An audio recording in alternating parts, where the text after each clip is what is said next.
Welcome to the Tech Egg. Don't get scrambled. Enjoy the video.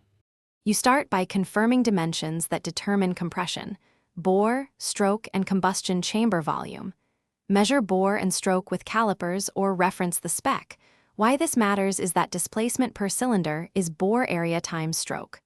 Once done, warm the engine and disable ignition and fuel to safely crank it.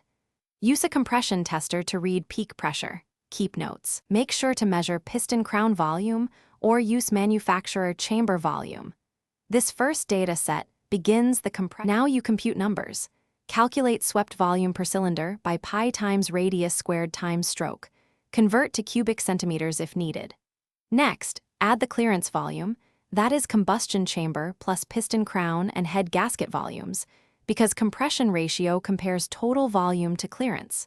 Once you have swept and clearance volumes, divide their sum by clearance to get the ratio. You must be precise with units and include gasket volume.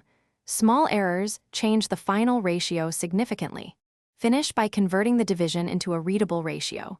You typically express it as 10:1 or 9.5:1 depending on the result. If the ratio is off your design target, change clearance with a different head gasket thickness, piston choice, or port/head machining. Those adjust clearance volume directly.